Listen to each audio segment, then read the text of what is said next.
I'm really thankful for Mayrim. I just wanted to share one small thing that when my daughter Dina passed away, I'm not sure how the Holmans heard about it, but when they did, the two of them flew down. I don't know if it was for a day or two. They spent a few hours with me and my husband, gave us a book called Tear Soup that has been like a staple in my home with my kids. I've given it to other people. Um, so really, thank you, Mayrim. Thank you, the Holman family. Um, this organization is really just one of the things that's keeping us afloat. Um, that being said, my daughter Dina, about 3 years ago, it'll be 3 years after Pesach, was her yahrzeit. My daughter, who was 2.5 at the time, died in a drowning accident in my home. It was late at night, I mean, late in the evening. I was lying down because at the time, I was in my first trimester of pregnancy and I wasn't feeling well. Um, we thought everything was closed and the pool fence and the back door and everything. Um, and then we found her and she passed away. Um, it's a lot to deal with something like this, with an accidental death. Um, there were a lot of feelings besides the shock and the grief. I want to focus on one feeling that I can only speak for myself, but I can imagine that in other accidental deaths, the feelings of guilt and shame are so big and so powerful that sometimes it takes over. And that was definitely the case for me because Dina was a typical 2.5-year-old, healthy, totally out of left. This came completely out of left field. Um, and like I said, besides for the grief and besides for the shock and dealing with everything else, the feelings that I felt of I should have known, I should have made sure, all the shoulda, woulda, couldas, it paralyzed me. Um, and it really made it like, how do I say this? Like it just made my grief weigh a lot heavier. Um, and once I recognized that and I was kind of able to compartmentalize, this is guilt, this is shame, this is grief, this is shock, I was kind of able to not move forward, but I was able to heal from the guilt. And I'm definitely not 100% healed from that um, as of now, but I definitely am in a different place right now than I was 3 years ago when it first happened. So I wanted to share some of the things that really helped me kind of break through that guilt. Um, and yeah, and sorry. I wanted to share some of the things that helped me break through that guilt and put the responsibility on Hashem and take the responsibility off of me. Um, so that being said, as a mom, you know, uh, as parents, we feel like we want to protect our children. Um, Whenever our children get hurt or harmed, um, we just want to be there. We almost want them to be in a bubble. So, as we can imagine, when something like this happens, something that I was struggling with a lot was I'm her mother. How could I let this happen? This is my fault. She was scared. She was looking for me. Where was I? All these messages that were eating away at me. And the first time that I felt relief from that was about a month after she died, like a little bit before the Shloshim. My husband and I were talking to a Rav in New York. His name is Rav Shaya Cohen. He for those of you in New York, if you know who he is, he had his son died. This was already, I think, over 30 or 40 years ago. His son was 5 at the time and died also from a drowning accident in a pool. And when I said to him, I can't move. I'm paralyzed. The guilt and the shame is paralyzing me. I feel like it's my fault. How can I get out of this? How can I break free from this? And we're such bad parents, right? I don't know if anyone else could relate to that, but we're such bad parents. We're so irresponsible. How could we have let this happen? What he said to us was so life-changing for me that I still tell myself this all the time and I carry it with me almost every day. He said to me, not only is it not your fault, Hashem, this was always meant to happen, right? That's not very comforting to hear sometimes of like, oh, this is what Hashem wanted. This was meant to be. Um, But coming from someone like him, it just felt a little different. He said, this was going to happen. From the day she was born, this was going to be her fate no matter what. And because you and your husband were such good parents and such cautious parents and were so on top of her, Hashem couldn't find an opportunity to take her back. Um, and Hashem finally found that opening just for like half a second, and he took it. But you made it difficult for Hashem because you were so on top of it, on top of her. Um, and that was the first time that the guilt kind of switched for me. Um, Again, that was the first time that I heard that it was Hashem and not me. That it was Hashem's doing and it wasn't my fault and it wasn't my husband's fault. So that made me more open towards healing the guilt a little bit.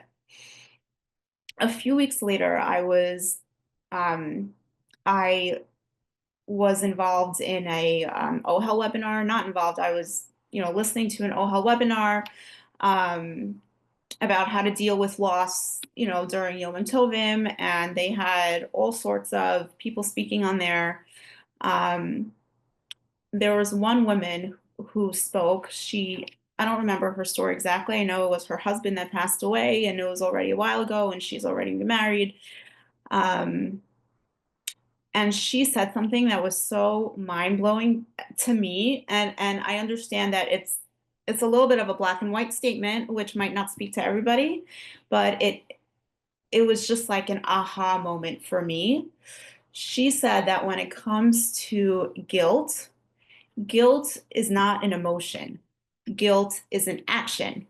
Shame is the emotion that follows the guilt.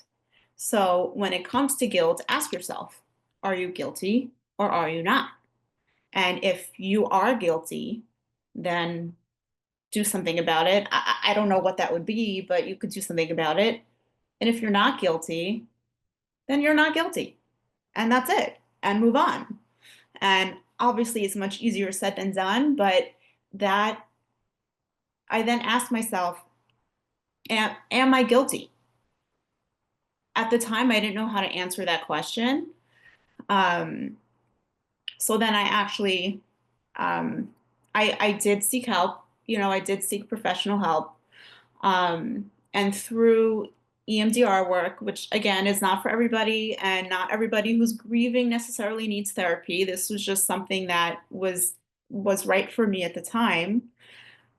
Through the deep trauma work, I was able to really work through that day and go step by step and clarify for myself that question, am I guilty or am I not? Um, and just even separating, like giving names to what I was feeling and what was going on in my head, that it was shame that I was feeling, and guilt and shame usually go hand in hand. And shame is, at least in my experience, shame was, it manifested in self-blame, it manifested in, an emotional paralysis, it manifested in a lack of self-worth, a lack of self-esteem, lack of motivation. So being able to separate that and really work on the shame piece helped me and it gave me clarity to work on that question of, am I guilty? Um, I also found with my own guilt, you know, a lot of us just in general, well, I should, let me just, yeah, me in general, I like to delude myself into thinking I have control over everything, right? We like to comfort ourselves in knowing that, you know, life is going to go the way that we planned, and life is, each step we execute each step, and that's it. And obviously, man plans and God laughs. Um, I was finding that, and the guilt was deluding me into thinking that I had control over this situation. By saying I should have been there, by saying I should have known, by saying, I'm a bad mom. It's putting it on me and it's making me feel like I have control over this, which is kind of comforting in a way because then it's like, okay, if I'm in control, then this just won't happen again. Like I'll know what to do and it won't happen again. Um, but once I, separated the shame and the guilt, and once I realized that it's Hashem, and again, I'm still not like sitting here right now, I'm not 100% convinced that like, nope, this was Hashem. And again, even saying that this is Hashem, it doesn't take the pain away. It doesn't, it it's hard. It's really, really hard. Um, but even being able to start to relinquish that control and taking myself out of the picture also made me feel less guilty. There were certain things that day that I look back on that fed into the guilt also. So, for example, a little bit earlier in the day, my kids, my son, who was 5 at the time, who's now 8, he was swimming in the pool, and they were in and out, eating, going outside, and at one point I saw the pool fence open, and I remember saying to myself in my head, "Oh, it's fine. I'll just close it later. It's fine." So imagine how that was eating me up alive. I should have just closed the pool fence door. Why didn't I just close it? She would be here today if I just closed that pool fence. Or, when I was lying in bed because I wasn't feeling well, I all of a sudden got this like a maternal instinct that something was wrong. Like it was almost like my breathing stopped for a second, and I started feeling scared and I didn't know why, but I brushed it off to just, I'm just being paranoid. Like nothing, everything's fine, everything's fine. Well, I should have listened to that, right? What if I listened to that? Maybe she would have been here. Maybe that was the moment that she fell in the pool. Maybe that was the moment that she died. Who so these still sit with me. I'm trying to relinquish control. I'm giving everything to Hashem. This is Hashem, even though I'm still angry and upset, while I'm also working through this. But I could have closed the door. I could have done this. I should have done that. Um, but like I said, I think the more I relinquish my control, the more I tell myself it wouldn't have mattered because of what Rav Shai Cohen said to me. This was going to happen regardless. Hashem was going to find a way. Um, Dina she wasn't like a well child. She was born with a lot of kidney issues, and it was in the height of COVID, She was almost septic at times. We were in the PICU a lot with her. And looking back, there were so many times that there were a lot of almosts.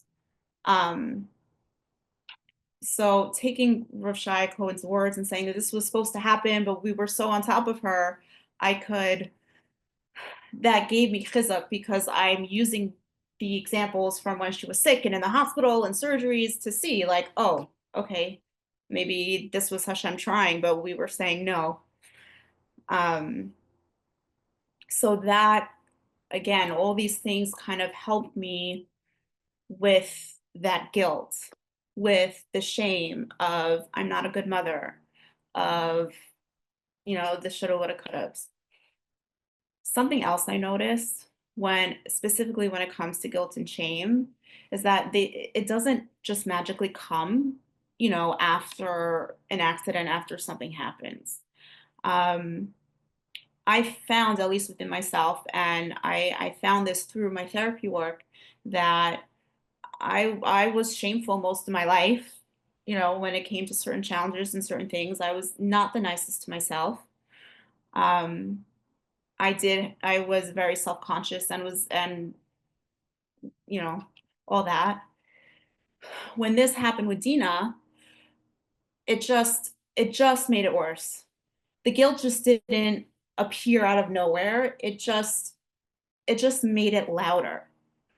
Um, so not only did I have to work through this guilt and shame from Dina dying, I even went all the way back to free myself of the guilt and shame that I've had from past traumas. And that also helps me in the belief that this is Hashem and that I'm not responsible. Um, I don't really want to be the only one talking here. I don't know if anyone has, relates to what I'm saying or questions or um, I don't know if you want me to clarify anything, but at least for me, I just feel like guilt with accidental loss, and I'm sure when it's expected, I wouldn't know, but when it's expected, the guilt I'm sure is there too. Of that I should have spent more time, I should have done more research, I should have traveled here, or I should have seen it coming. I could only speak for guilt from accidental loss. Um, but I know it's there. I know it's paralyzing. It it makes us feel like we're in control when we're not. Um, and it only makes it worse. We carry so much just from the loss of our child. Um, we don't need these irrational thoughts because it's some of them, if not all of them, depending on the situation, are irrational. Um, we don't need that. Like we got enough. We don't need it. Um, and that's also what kind of started me on this process because I really wanted to sift through what was real and what I could fix, so to speak, on my own to make life manageable.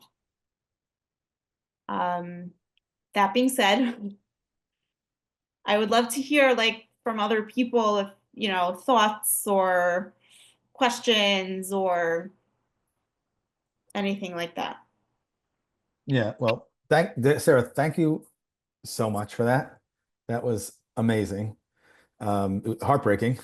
Definitely tugged at anyone's heart. At the same time, what you shared was so raw and so so vulnerable. And I think when someone is willing to do that, it makes all the difference in the world.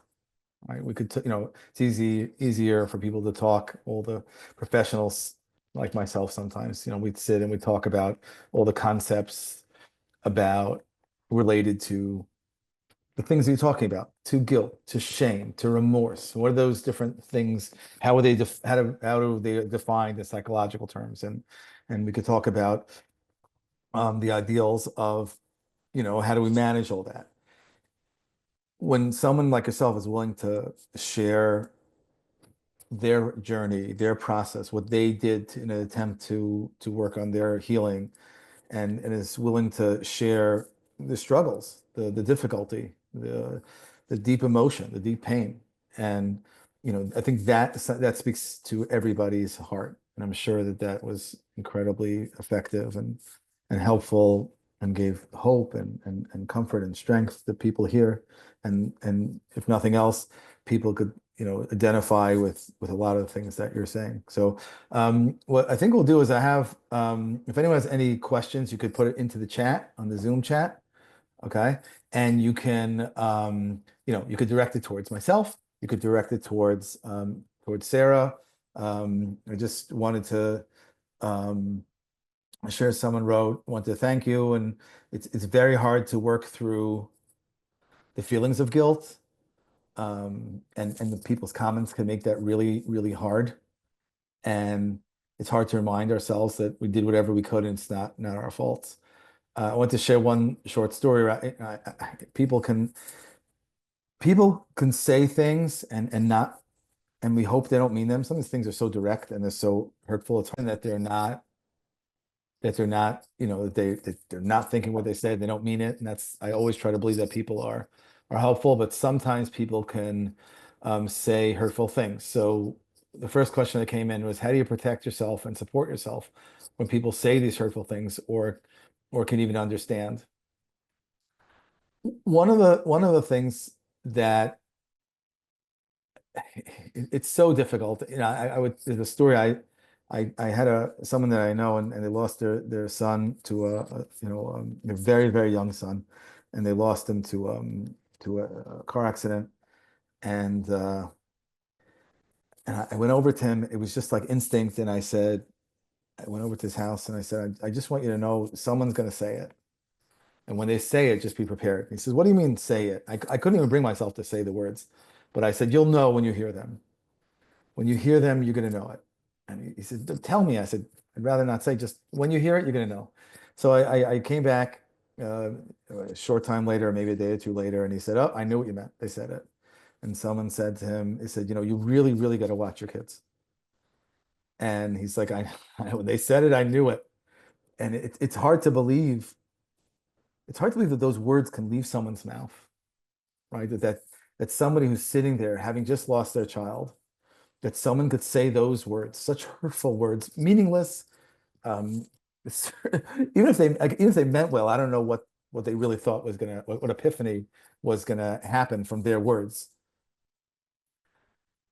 In those moments, it's so difficult and so painful, and to a degree, especially when we don't see it coming, it is so difficult. I remember, when I was sitting Shiva for Nakama, someone came to me and they said, well, what did she have? And I said, it's a very rare condition. They said, well, there was nothing you could have done? I said, what do you mean? Like, there wasn't any surgery, there was no medicine. And I stood there like dumbfounded. The person was not a dumb person, someone I know, a caring person. And I guess they were just struggling to try to make sense of it. They were struggling to deal with the lack of control, right? Sarah, you were talking about, how difficult that lack of control, that feeling of how fragile life is and how little control we have over things in our life, especially like people who we care about. I mean, instinctively, God made it so that like one of the most primitive instincts we have is just to take care of our kids, to protect our kids. And here, we couldn't protect them. We couldn't stop this from happening. We couldn't make this. We couldn't save them. And in those circumstances, when someone to say something like that is just so painful. So I want, and the reason I'm emphasizing this point is because to a degree, it just is. It's not gonna, it is difficult. And I want to say that I wish I'm not much of an advocacy person and trying to change the world. We do it one little bit at a time. I wish people could understand how deeply painful words like that are, and how much bereaved parents and bereaved siblings and people have losses. I think that if we wanted to collectively sit, I don't do it. I purposely don't do it. But if we want to collectively sit and say all the hurtful things that were said to us at one point or another, we could go on for hours. And sometimes they're funny, and sometimes and mostly they're just tragic. And I think to the degree, as far as what can we do to help ourselves, trying to surround ourselves with people who are generally supportive, understanding, empathetic, people who think before they talk. That's a great suggestion. Unfortunately, that's not always realistic. It's not something that we can really rely on. I think what happens is, and when you talk, I just wanted to point out, Sarah, you mentioned about doing EMDR work, and I'm an EMDR certified therapist. I do it a lot and work with a lot of our, people who have had losses and all kinds of traumas. And one of the things about EMDR is that what we find is that beliefs we have about ourselves, or things that fears we have, or difficulties we have, they get triggered. So a lot of the difficulty, a lot of the, or some of the pain, it could be a lot of the pain that we have when someone says something to us, like, you really got to watch your kids. Again, I get my hair stands up my arms when I hear the words. Some of that, sometimes a lot, sometimes less, is about, it's triggering us. It's pushing a button. We have this button here that says, I feel I'm living with guilt. I'm living with shame. I'm living with these thoughts about myself and these feelings about myself. So to a degree, it's about they're pushing that button, but really hard.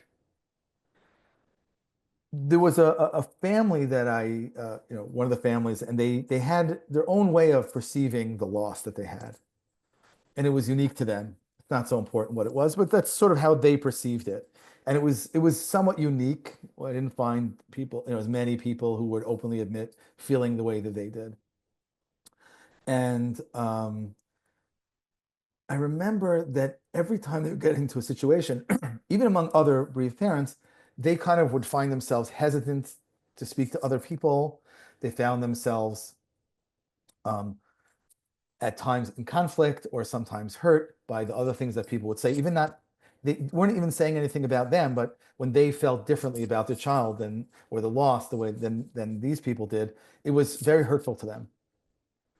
And one of the things that was helpful was to the degree that they felt comfortable with how they perceived the situation, where they felt comfortable in their own with themselves, meaning like I'm okay with myself. Then when somebody comes and they push that button isn't quite so impactful. It doesn't, you don't feel it as much.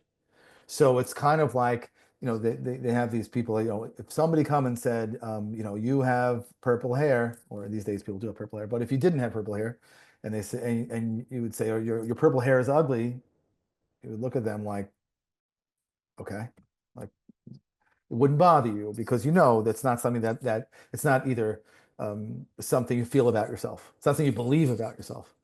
But if I was really uncomfortable with something about my appearance and someone brings that up, that's going to be triggering to me. That's going to be more painful to me.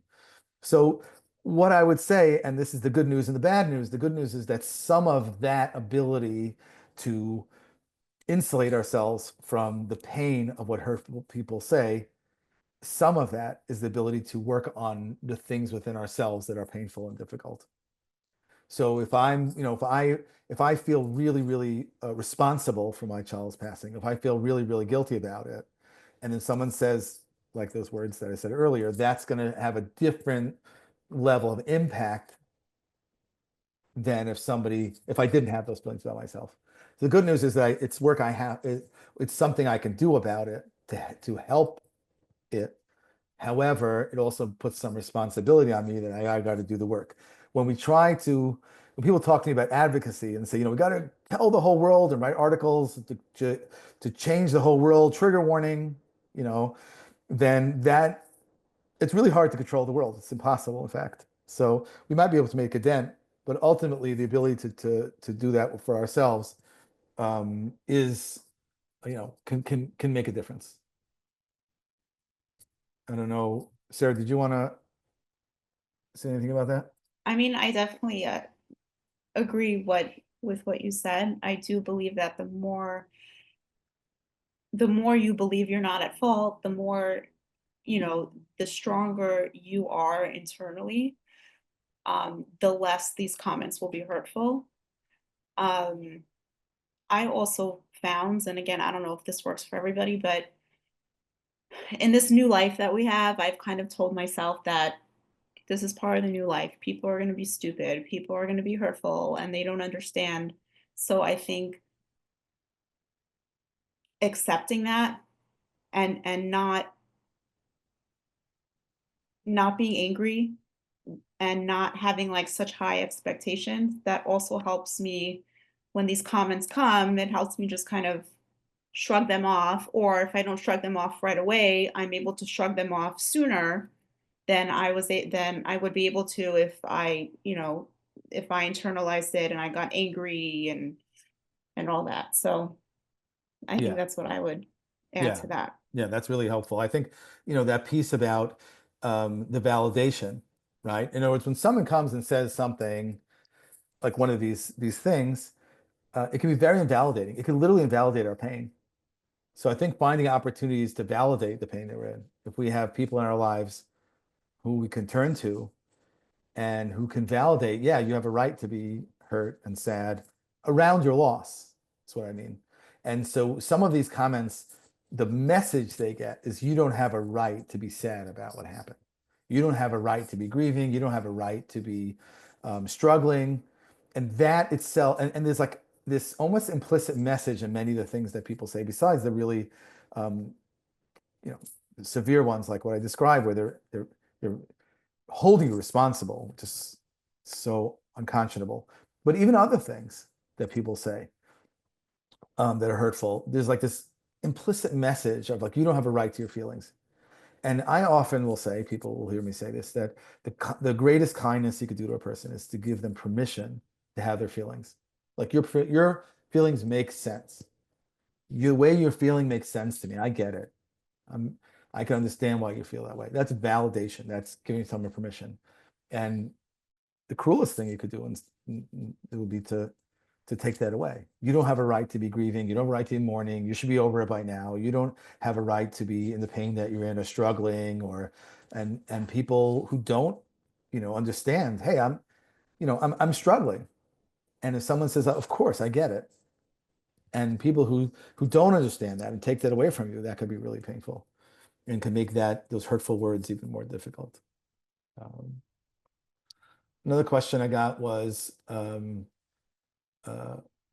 what tools what tools do you use? There you go. What tools have helped you most in your journey? Because that was the question I was posed. So I think there's two sort of sets of there's two sort of categories that is what I call survive and thrive. So what we're trying to do is we're trying to, having gone through unimaginable loss, gone through unimaginable tragedy, we're trying to survive and thrive. So survive um, might be dealing with, let's say, guilt, and guilt could come in two different, in multiple ways, right? One of the ways that guilt looks like it's what I did. Another way um, would be what I didn't do. There's another type of guilt which makes surviving hard, and that's how I'm dealing with what's going on. So it might look like what I said earlier, which is I might be questioning myself around do I have a right to be feeling how I'm feeling? Do I have a right to be struggling the way I'm struggling? Another way that it happens is kind of the other way, right? Guilt, this type of guilt can manifest itself in survive category or in the thrive category. Sometimes when I'm thriving, that guilt can come in also. I can't tell you how many times I've heard from a mom or a dad who's kind of, they're kind of getting back into life. They're starting to even maybe excel in areas that they didn't previously. And then all of a sudden they get stuck with this fear, with this great pain that says, what does it mean, the fact that I'm doing this activity, or I'm going on vacation, or it might be I'm getting into a physical shape, or I'm laughing, or I'm hanging out with friends. All these type of things that we call thrive, right? I'm invested in a new business, I'm making money, I'm doing all these things, I'm thriving, and then all of a sudden they're like, wait a second, what does it say about me that I'm thriving when I've lost my child? What is that message? What does it say? Is that a betrayal? So that's one of the difficult parts to where guilt, just intersecting the two questions of guilt, where it can conflict and interfere with surviving and thriving. The other part, what makes surviving that category so difficult, is um, the waves of emotion, right? I mean, and some of these things perhaps might happen in the earlier years than maybe a little less in the later years, is what I call waves and triggers. It's the waves of emotions and triggers. Triggers is, going to the grocery store, you see your child's favorite cereal, or you're in this pharmacy and you see their pacifier or a medicine they took or something that you bought for them. It could be a song they like to listen to that you played for them. These are triggers, and triggers are abound, as they say. And what happens is that one of the challenges of triggers is that they come often without warning. So it makes it so the two things that really, I think, um, make it difficult in what we'll call to survive in the survival category is triggers. I feel like I'm just getting hit from every side. I feel like I can't walk down the street without something reminding me about my child. The second thing is, just the constant self-judgment, right? Sarah, um, talked about that a bit. This I it, there's difficulty. Look, there's enough judgment in the world out there, right? You say we lie. The person we lie to the most is ourselves, and the person we judge the most is ourselves. And what happens is that it's true that every one of us, or many of us, probably has to deal with scenarios where people are judging us, right? Sometimes it's even more difficult because the people that we feel like should be the most understanding of us, our family, our friends, our rebbeim, our community, and sometimes those people themselves are really are the most unsupportive at times. And they, instead of, not only don't they help us to survive and thrive, but they can, probably because they're in that position, like because they're supposed to be the people helping us, they can also be the people, that are contributing to making life really difficult. So surviving is about, so because of that difficulty, one of the most important things, and again, Sarah, you just touched on so many important topics, just this idea of self-compassion. And I could tell you, this is something I talk about, and I don't think I could even talk about it enough, is about having self-compassion. Having self-compassion looks like we look outward and we look for other people to say, as we were talking about earlier, validating us. One of the things that we can do is also validate ourselves. Validating ourselves looks like, hey, I walked I was walking in the supermarket, I saw this person, they said something that was really unsupportive or hurtful or stupid or mean, or all the way anywhere on the spectrum. I could tell myself and say, self, I have a right to be where I am. I have a right to be, if I'm struggling, that's acceptable. And if I'm in pain, that's acceptable. And if I'm going through a very difficult um, valley, then that's understandable and that's acceptable. So self-validation and would be amazing if we could remove some of this self-judgment. That is a great first step. Oftentimes, you see people who judge themselves. You see, there's two things that are interesting. This is, I don't know this scientifically. I can't tell you I did research on this, but it's something, an observation that does seem to happen quite a bit. Sometimes when you have a person who judges themselves very harshly, sometimes those people unfortunately will judge others harshly. But what's so interesting is that I also find that there are many, many people who judge themselves really harshly, but they have tremendous empathy and compassion for everybody else.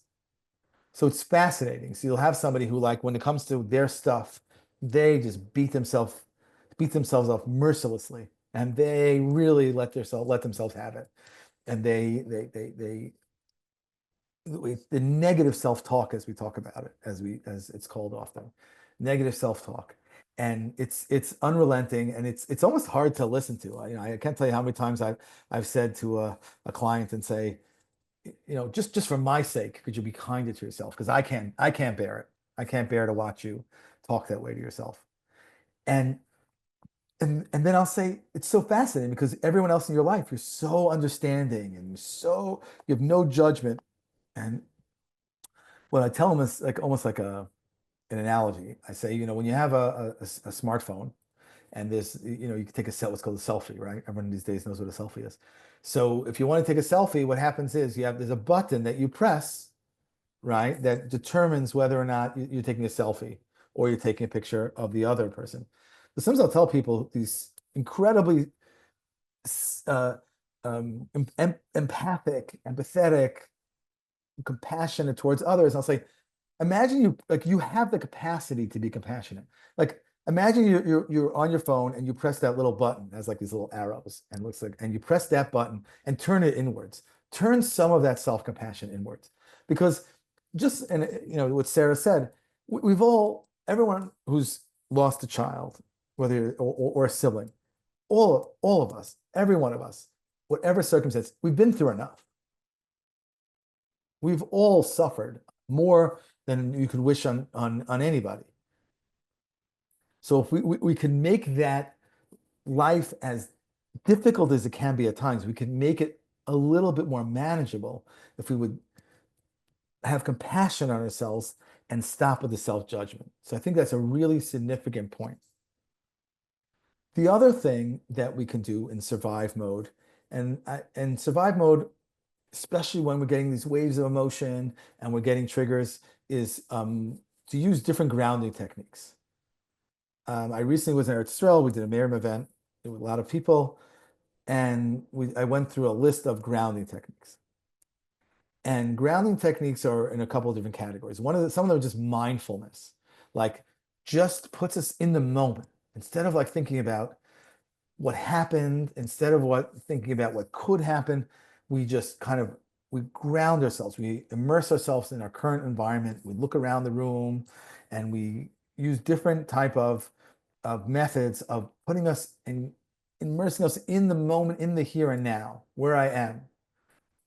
And that can often help people to manage the wave of emotion that can follow with triggers. There are other types of grounding techniques that tend to be more to use breathing. And that could be something simple like, breathe in for 4 seconds, hold it for 4 seconds, and breathe out for 4 seconds. Or it could be breath work. We've done a number of different types of events where we have someone come in and do breath work with people, which can be, it's more intensive than just, breathe in, breathe out. It could be more of intensive, but it could be transformative for people. It could be powerful for people. So that's another form of of grounding techniques. Then there are other ones, kind of using our minds, not to be in the here and now, but to, thinking about a peaceful. I mean, I don't have time to detail all these different techniques, but just give you some ideas. You can look up online. Maybe we could do a separate Zoom on them.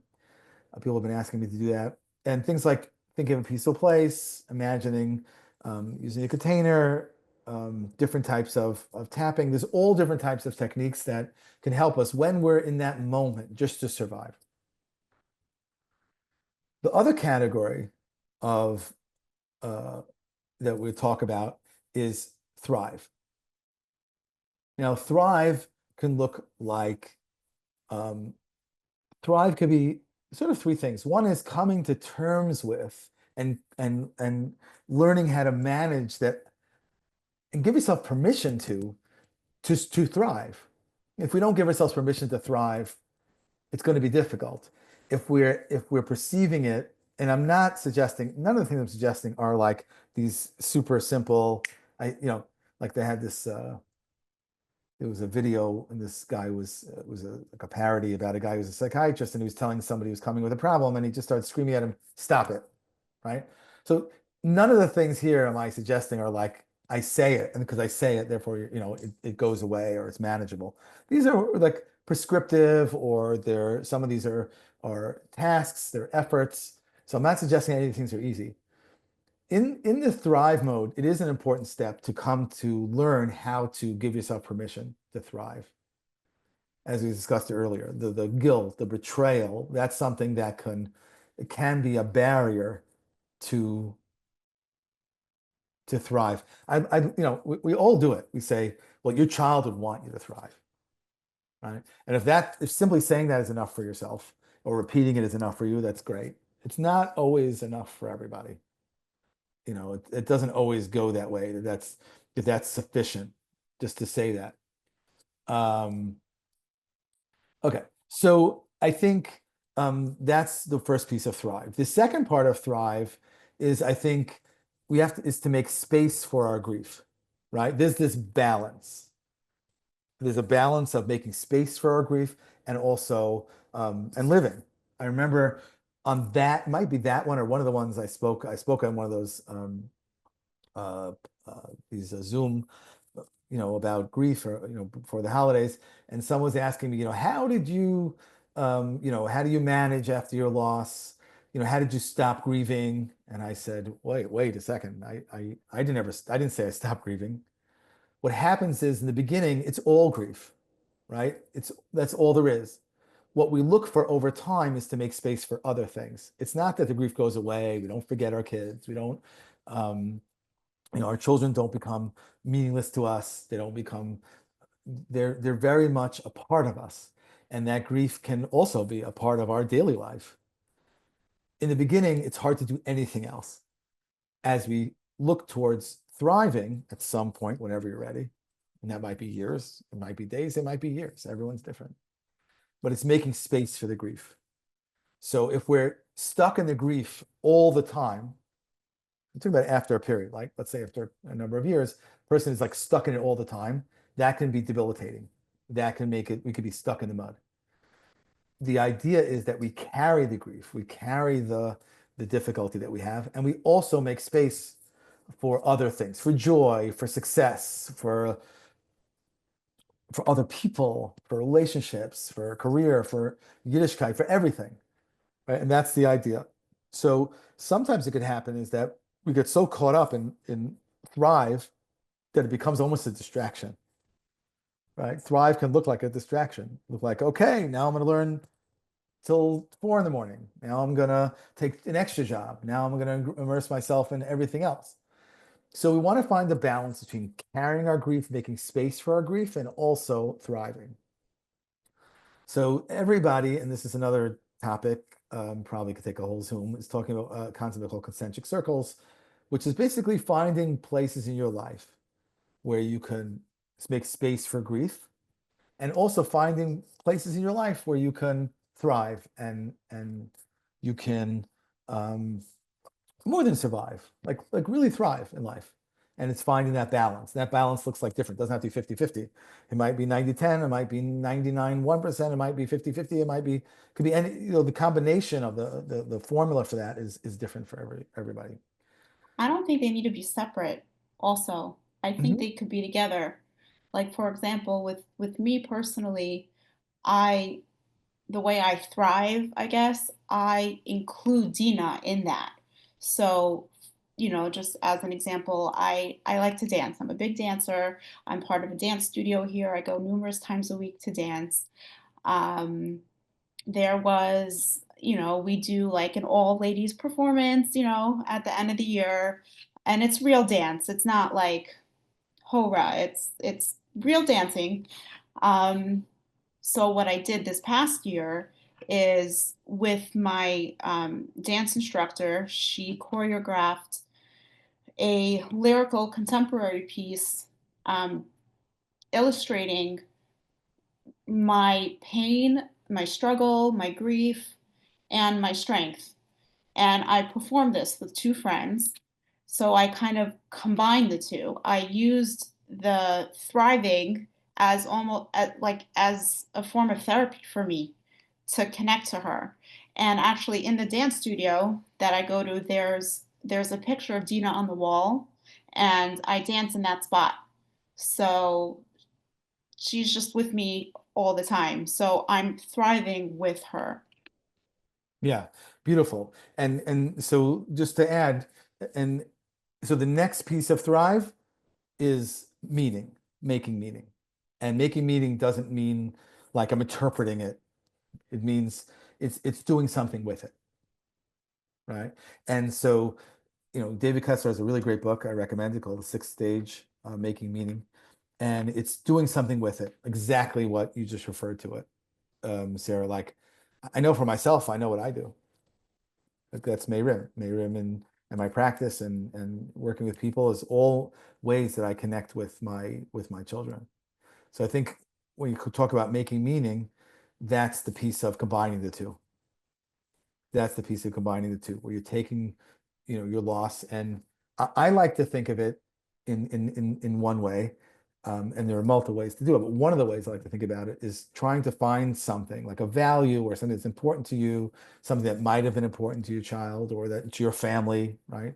And depending on what the circumstances, and doing something with that, right? For our family, Mayrim is that type of thing of making meaning. Um, I want to just Nechama, maybe you could share. So one of you said, Nechama, you were just putting in the chat something about um, when someone says something triggering, you were kind of addressing that. So could you, when I talk about making space and we talk about concentric circles, that's not just making space. Making space looks different for different people. And the concentric circles is essentially, just to give an idea of that, and I'll describe it, is about what we do is, so concentric circles, when you take a rock and you throw it into water, it makes these different rings. Okay. And the person closest to the lost are the inner rings. So it'll be like the parents, the siblings, and then it might be the grandparents, it might be friends, it might be friends of the family, it might be extended family, it might be Rabbanim, it might be therapist, and he just keeps going outer, outer, outer rings. And making space could be just talking to a friend. What I love about what you're doing is one, you were able to see this person in the way that like you were seeing them, not as someone who's saying something hurtful and looking to cause you harm, but you're like, what this person it looks like? This person could be, they just don't know. Let me help educate them. Let me see the good in them and help them understand what you need, which is amazing, right? Be able to express, and that's part of one of the things that's so meaningful is when we are able to express what we need.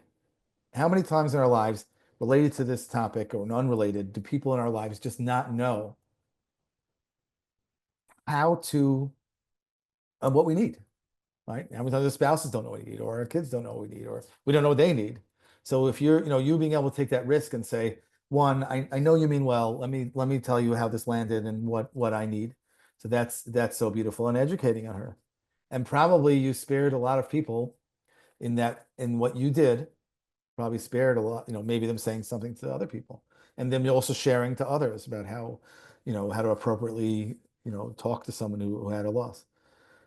If you were to stay quiet, it would also have been acceptable, right? Doesn't everyone's different, but it's just the one thing that I love when I hear someone say like, this is what I worked for me, and I didn't, instead of just holding in and feeling resentful or feeling angry, it was worked for me to be able to share with them. So I love that. I love that. The idea is that for everybody here is to, if we can get to know what are our triggers, our personal triggers, are the things that we say to ourselves, the negative self-talk. We know the things that we struggle with. If we're aware of them, and then we can find people in our lives, people who care about us, people we care about, and we know what we need, that can be helpful to say to them, I need to know X, Y, and Z. Here's what I need to know. This is give me, like sometimes we'll say, give me the words.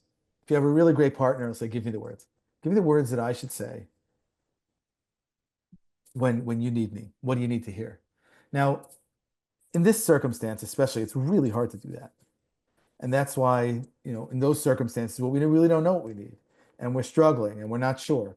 That's where sometimes, you know, speaking to a mental health professional can be helpful to help us identify using EMDR or parts work or somatic or any one of these different type of therapies they do to help us understand what is going on for me inside. What is that big button? Where am I getting? Why, like when that person said that silly comment or that stupid comment, instead of me laughing at it or being angry at it, like I'm really getting hit hard. What is that about? What in myself is getting triggered? And if we know that, that's great. We could turn to our partner, or we don't have a partner, to a friend, or even tell ourselves what we need to hear. If we don't know, then sometimes that could be helpful to do some self-exploration, and that can help insulate us to a degree, and that can help soften to a degree what they say. Some of it is just, by nature, it's difficult. Um, I want to address very quickly one other question that someone asked, and I'm going to address it quickly, not because it doesn't deserve a, a more comprehensive response. It's because I don't want to trivialize it. So I'm going to just give it like a very general, cursory, like very brief explanation about it. And it's not going to do it justice. And whoever asked it, if you want to reach out to me at a different time, you can, and we could discuss it. It was just kind of like what I do about the anxiety. Now, I think that as human beings, we have sophisticated systems, right? And there's a lot of brain science and things about, I'll tell you very briefly about that. The point is, everybody on this call has experienced a, worst case, I'll call it worst case trauma. And therefore, it's hard to imagine that people at a minimum, wouldn't have some kind of anxiety in certain situations based on what's happened. That doesn't mean everyone does. It doesn't mean that it's not healthy anxiety, or it could be debilitating anxiety. It could be, healthy anxiety. It could be across the spectrum. So it's again, I'm using my words very, liberally, very liberal way, like without being as careful as I usually am, because it's just like it's whatever. It's all over the place. Yeah, the question was just really about like I feel this anxiety, what I do about it. And that's also a spectrum. So people who have debilitating anxiety. So probably, something we do, I don't get paid for promoting EMDR, but it's what I do. So, and I'm not looking to add anybody. So I'm also not looking to solicit for patients. So, or for clients. I'm just saying that EMDR could be helpful in the case when someone has debilitating anxiety. Um, that is probably rooted in trauma and probably could be helped. I'm not saying need it or not, I can't tell you that, but probably, could be helped very often with the right type of therapy that does that targets the trauma piece of it. Some of the other things we spoke about today um, can be like the grounding techniques can definitely be helpful when we're experiencing anxiety. Anxiety is always about what's going to happen. Anxiety is never about what did happen, although it can be rooted in that because of what happened. That's what's sort of induced this anxiety. But anxiety by definition is about something that could happen or that future. So the idea of using different grounding techniques can be helpful in reducing the effects of anxiety, or maybe even more. There's a therapy called DBT therapy, which can be helpful. I'm not an expert in it, but it can be helpful also in reducing the influence of of feeling the anxiety. I think another component is acceptance.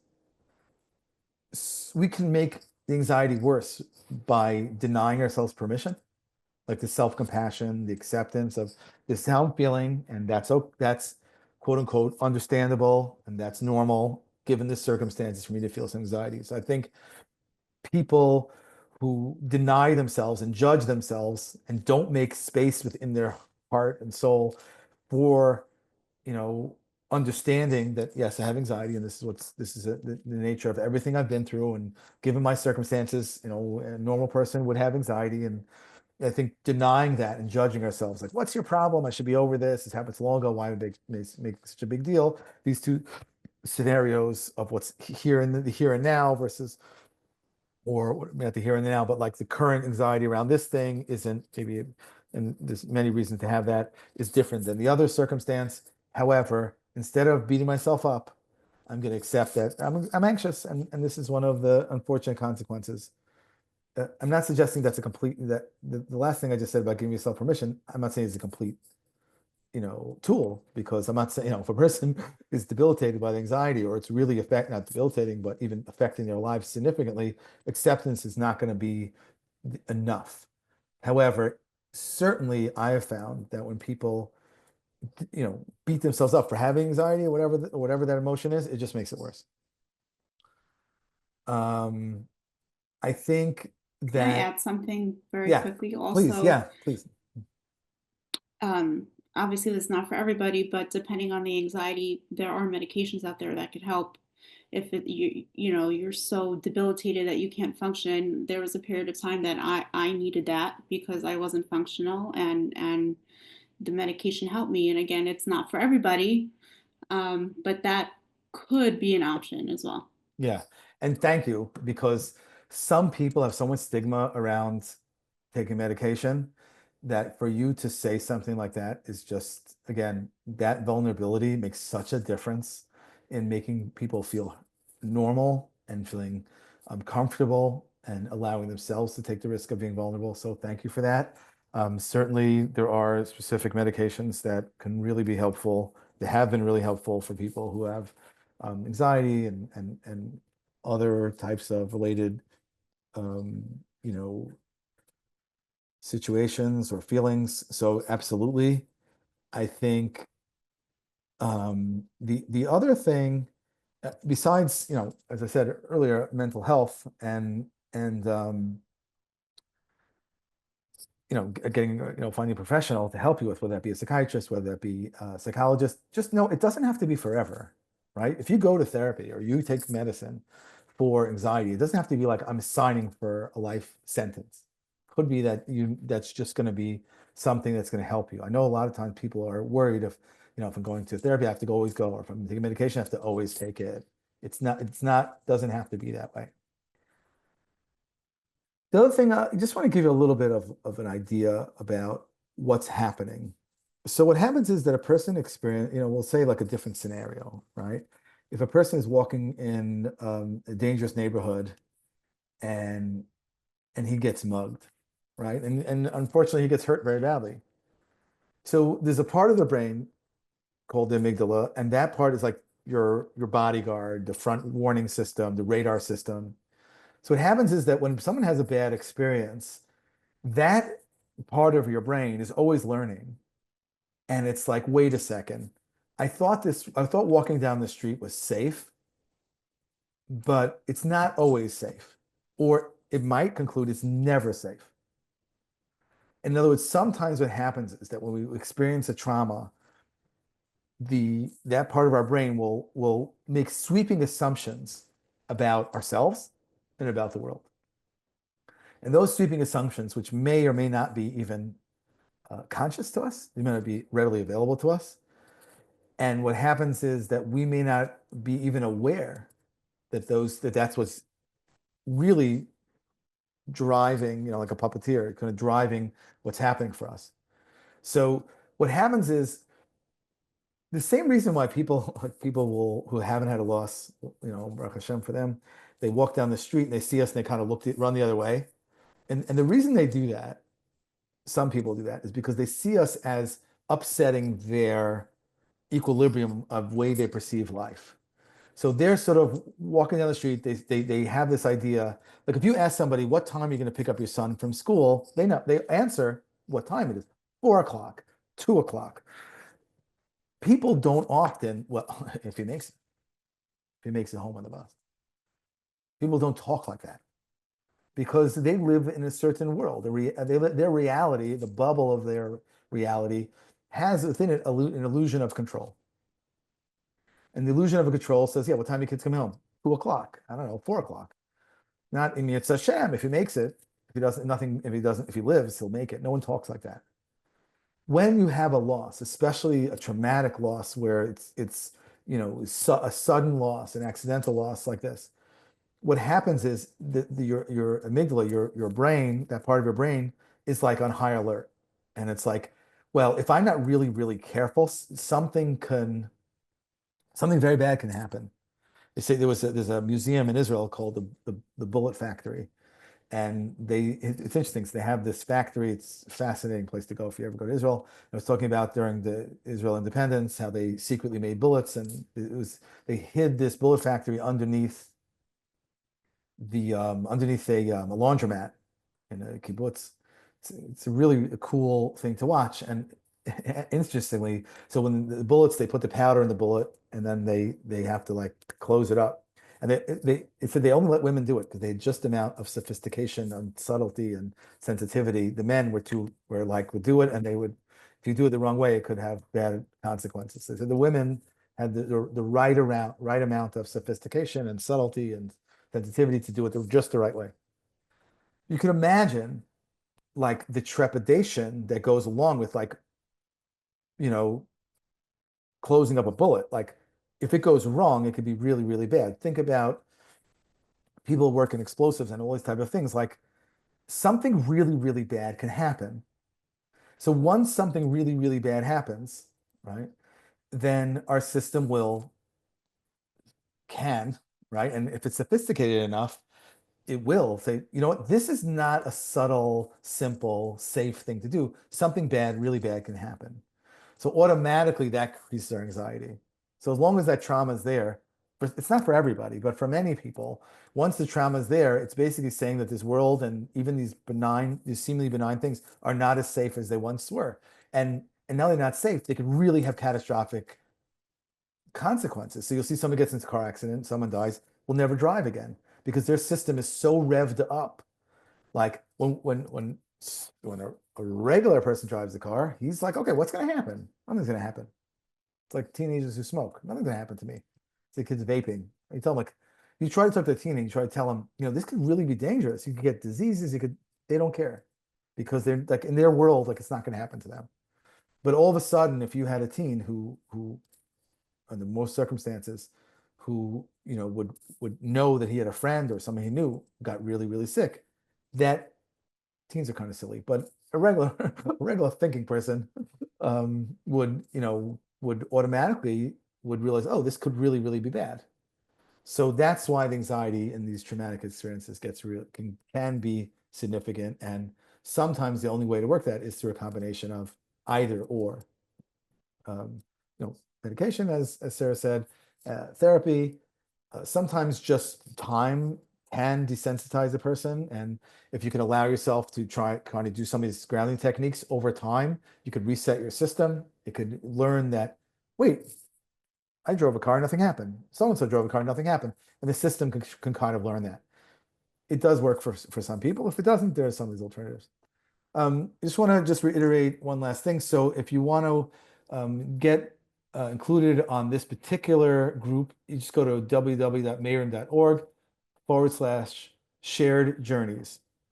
It's in the chat, and it's also, if you go on the website, you could register there, and you'll be included in future Zooms. There will be other types of things we might do. There's a discussion about potentially forming a support group at some time, and other types of events. So if you want to be included in the mailing list, go to mayrim.org/shared journeys to register. You could also add your email to Mayrim website to be included on other regional events, and as well as there's a WhatsApp group that you can join. You can just, when you register online, just say you want to be included in the WhatsApp group, and you could also specify shared journeys, or you could say, oh, I also want to be in the regular groups as well. Thank you very much, everybody who came on and participated. I appreciate the questions, the comments. Thank you, Sarah Dorsky. thank you, Menachem and Nechama Tauber, for all the effort. And so behind the scenes, Naomi Amar was very helpful in setting everything up. We do have some different programs. We have low-cost sessions that we give for people as part of our social work intern program. So if people are interested in that, we have a lot of other events and opportunities. So please, check out the website or reach out and inquire about those things. So wishing everybody Freilich and Purim, and Mitzvah Hashem, Mashiach will be here very, very soon, and we'll all be reunited with her.